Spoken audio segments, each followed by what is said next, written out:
নমস্কার, আরও একটা গুরুত্বপূর্ণ ইনফরমেটিভ ভিডিও নিয়ে চলে এলাম। আপনারা দেখছেন আপনাদের এই প্রিয় বিশ্বস্ত চ্যানেল। বন্ধুরা, আপনারা সবাই জানেন কালকে 5 তারিখ রাজ্যে বাজেট অধিবেশন আছে 2026-এ।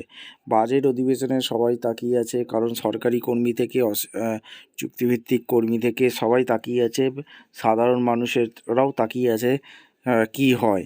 বাজেট ঘিরে প্রত্যাশা কিন্তু চলছে। আমরা সম্ভাব্য দেখে নেব রাজ্যের বাজেটে 2026-এ সাধারণ মানুষের কি প্রত্যাশা আছে, সরকার কতটা পূরণ করতে পারে। প্রথম যেটা আপনাদের সামনে তুলে ধরবো, সেটা সরকারি যারা চাকরি করে তাদের ডিএ বৃদ্ধি কী হবে।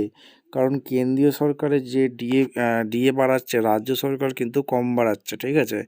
সেখানে 18% থেকে বেড়ে কত শতাংশ বাড়তে পারে ডিএ, সেটা হচ্ছে দেখার বিষয়। সম্প্রতি বিভিন্ন রিপোর্টে উঠে আসছে, ভোটের আগে কিন্তু সরকারি কর্মচারীদের ভাগ্য খুলতে চলেছে।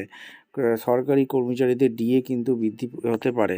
সেটা 3% না কত শতাংশ বৃদ্ধি হতে পারে, সেটা 5 তারিখে বাজেট অধিবেশনে বোঝা যাবে।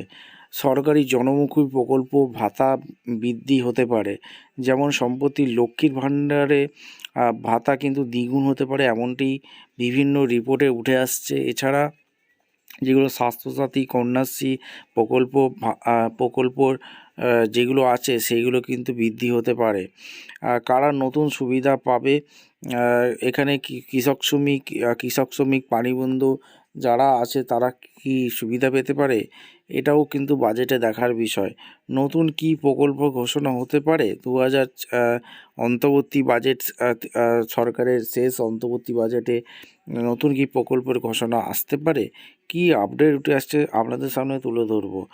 এবার বিভিন্ন চুক্তিভিত্তিক কর্মীরা যারা আছে তারা কিন্তু রাস্তায় আন্দোলনের মধ্যে আছে, তীব্র আন্দোলন করছে। এদিকে আশাকর্মীরা দীর্ঘদিন থেকে কলকাতার রাজপথে আন্দোলন করছে, অঙ্গনওয়াড়ি কর্মীরা, তারাও আইসিডিএস কর্মীরা আন্দোলনে করছে, তাদেরও ভাতা বাড়াতে হবে। পার্শ্ব শিক্ষক যারা আছে তাদেরও ভাতা বাড়ানোর আন্দোলন চলছে। এছাড়া সিভিল পুলিশ যারা আছে তাদেরও ভাতা বাড়ানোর আন্দোলন চলছে। আশাকর্মীদের সম্পত্তি নিয়ে বিভিন্ন আন্দোলন চলছে।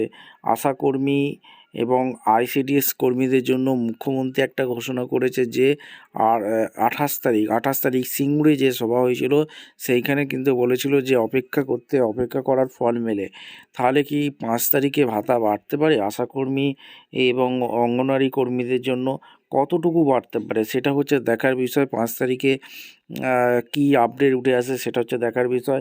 এছাড়া ভিআরপি পার্শ্ব শিক্ষক যারা আছে, আইসিডিএস, সিভিক ভলেন্টিয়ারদের নিয়েও একটা আপডেট উঠে আসছে যে তাদেরও বেতন বাড়াতে হবে। 18,000 টাকা ওয়েলফেয়ার দাবি করেছে, সেই ওয়েলফেয়ার সমর্থন দিয়ে দিয়েছে যে 18,000 টাকার দাবি কিন্তু ন্যায্য। এইবার এককালীন 18,000 টাকা সরকার বাড়াবে না, এবার কত বাড়াতে পারে সেটা হচ্ছে দেখার বিষয়। আশাকর্মীরা দাবি করেছে যে 15,000 টাকা বাড়াতে হবে। 15,000 টাকা এককালীন হয়তো বাড়াবে না, কিছু করে হয়তো বাড়াবে, ঠিক আছে।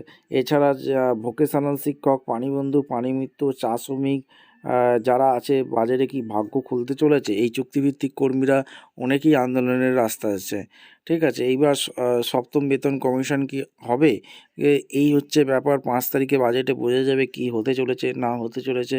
ভিডিওটা ইনফরমেটিভ মনে হলে আমাদের চ্যানেলে ফার্স্ট টাইম হয়ে থাকলে চ্যানেলটাকে সাবস্ক্রাইব করে বেল আইকনটা টিপে রাখতে হবে। আপনাদের মতামত অবশ্যই কমেন্ট সেকশানে জানাবেন। আশাকর্মীদের কি বেতন বাড়তে পারে, কাদের বাড়তে পারে সেটাও আমরা কমেন্ট সেকশানে জানাতে ভুলবেন না।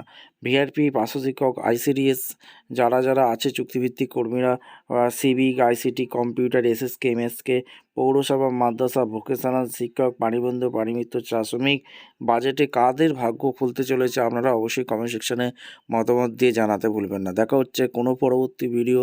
অসংখ্য